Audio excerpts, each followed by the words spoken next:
आज हम लोग 5 ऐसे कहानियों के बारे में जो बात करेंगे जो आपके लक्ष्य तक ले जाने में आपको और मजबूती प्रदान करेगी। पहली कहानी है सफलता का रहस्य सुकरात। एक बार एक व्यक्ति ने महान सुकरात से पूछा कि सफलता का रहस्य क्या है।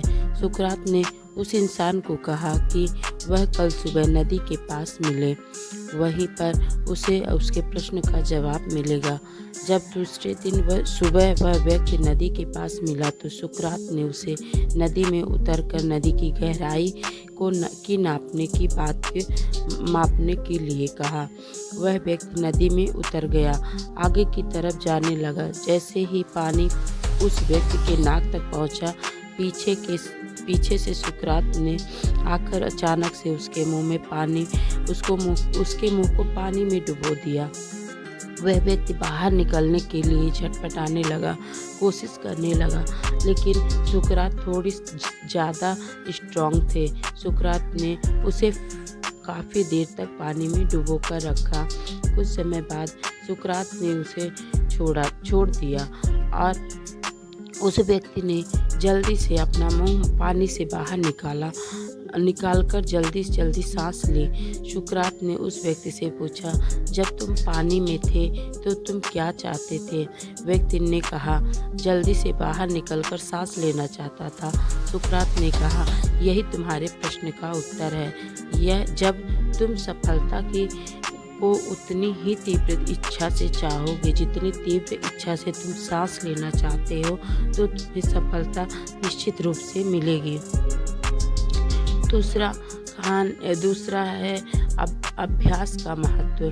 प्राचीन समय में विद्यार्थी गुरुकुल में रहकर ही पढ़ा करते थे। बच्चे को शिक्षा ग्रहण करने के लिए गुरुकुल में भेज दिया जाता था।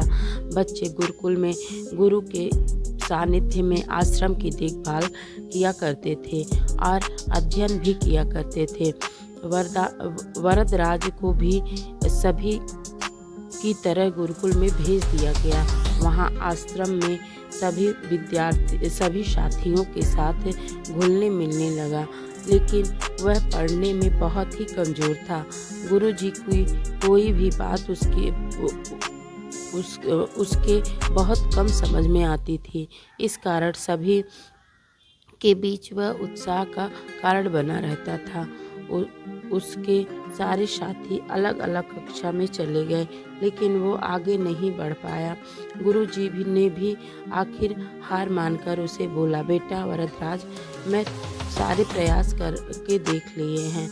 अब यहाँ यही उचित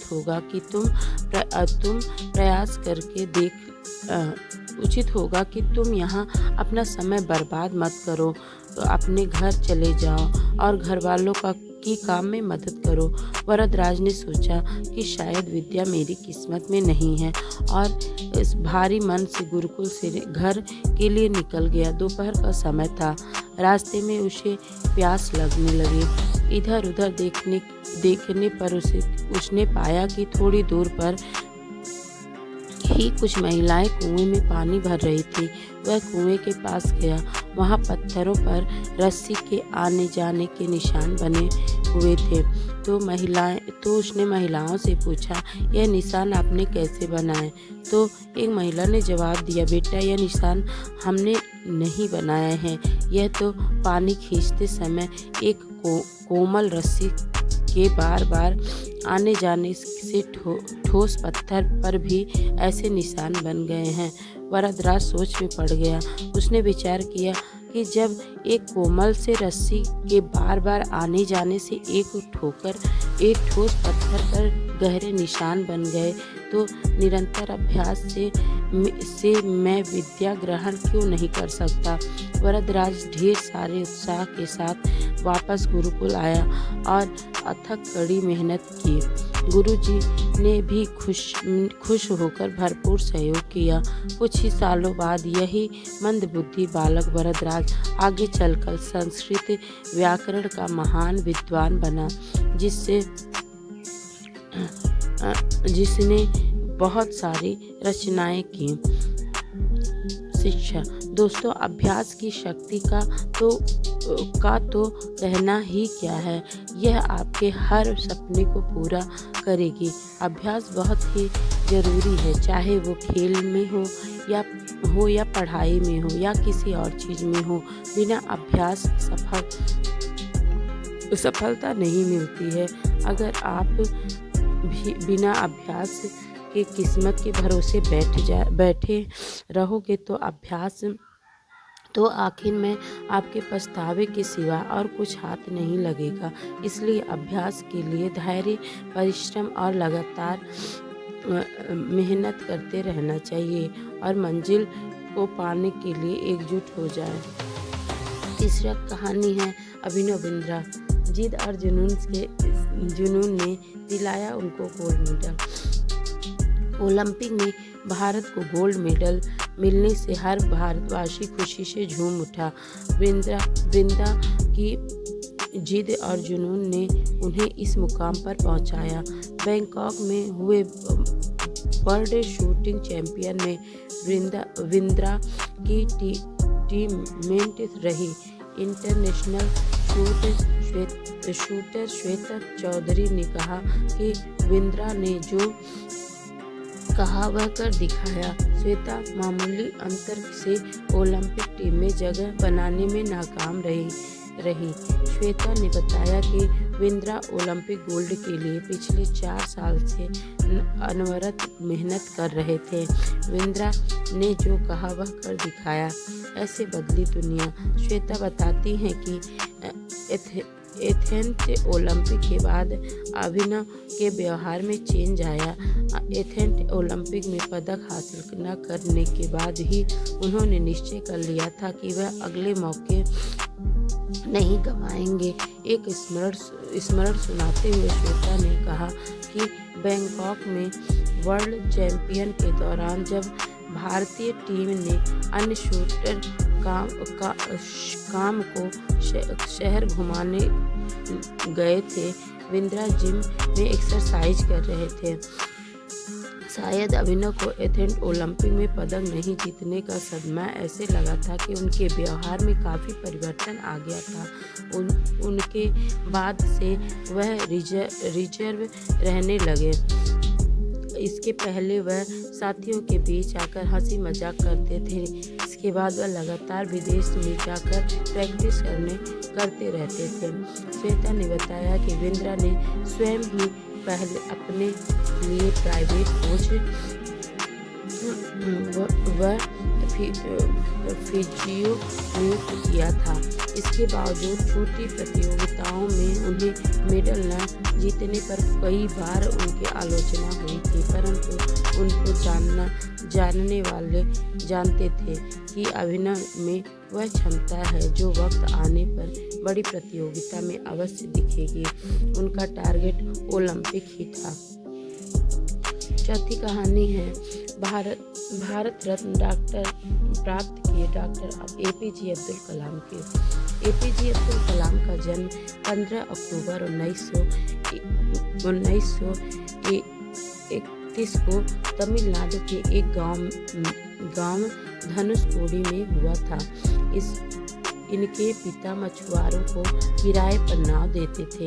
कमाल ने अपनी पढ़ाई के लिए धन की पूर्ति हेतु अखबार बेचने का कार्य किया। डॉक्टर कलाम ने जीवन में अनेक चुनौतियों का सामना किया।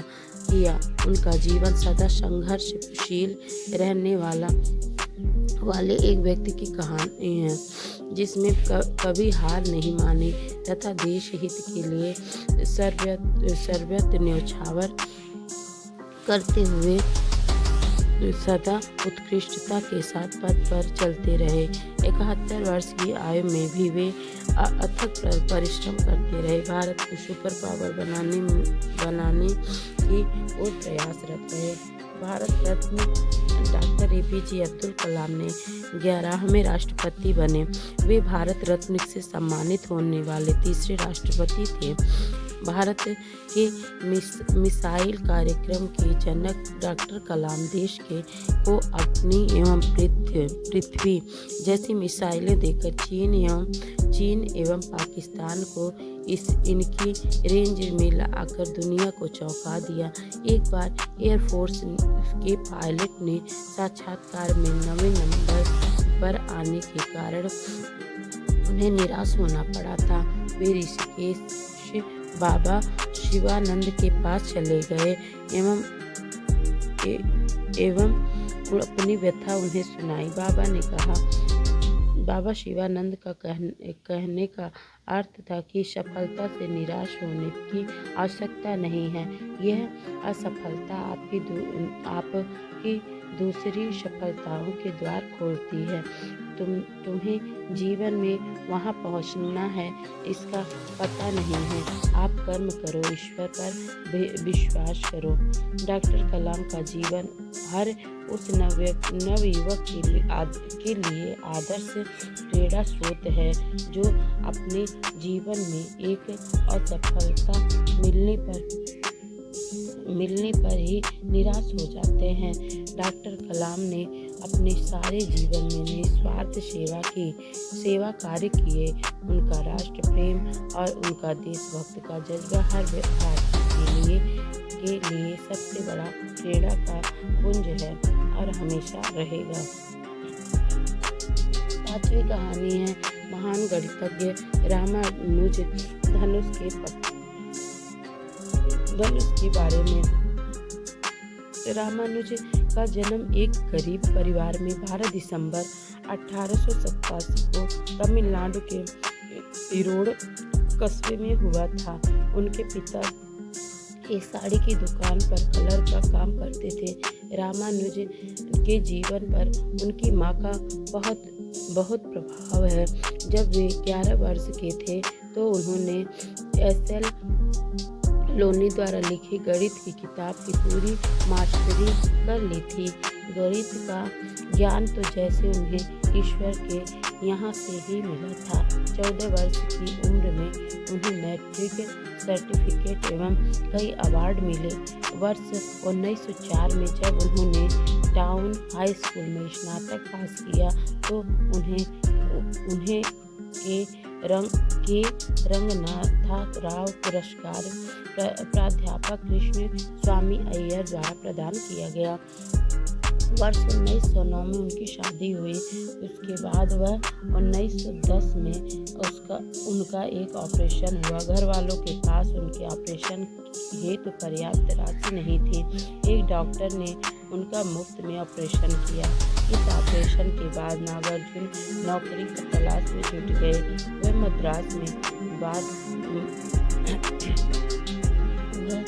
मद्रास में जगह जगह नौकरी के लिए घूमे। इसके लिए उन्होंने ट्यूशन भी किए। वे पुनः बीमार पड़ गए। इस बीच में वे गणित के अन्य कार्य करते रहे। ठीक होने के बाद उनका संपर्क नेल्लौर के जिले कलेक्टर रामचंद्र राव से हुआ। वह रामानुज के गणित के कार्य में बेहद प्रभावित हुए। उन्होंने रामानुज की आर्थिक मदद की थी। वर्ष 1912 में उन्हें मद्रास के चीफ अकाउंटेंट के ऑफिस में क्लर्क की नौकरी मिल गई। वे ऑफिस का कार्य जल्दी पूरा करने के बाद गणित का रिसर्च करते रहे। इसके बाद वे इंग्लैंड चले गए। वहां अपने कार्य को खूब प्रशंसा मिली। उनके गणित के अनूठे ज्ञान को खूब सराहना मिली। वर्ष 1918 में उन्हें ट्रिनिटी कॉलेज कैम्ब्रिज का फेलो चुना गया। वह पहले भारतीय थे जिन्हें इस सम्मान के लिए चुना गया। बहुत मेहनती एवं धुन के पक्के थे। कोई भी विषय, परिस्थिति, आर्थिक कठिनाइयाँ, बीमारी एवं परेशानियाँ उन्हें अपने धुन से नहीं दिला सकी। वे अंततः सफल हुए। आज उन्हें विश्व के महान गणितज्ञों में शुमार किया गया है।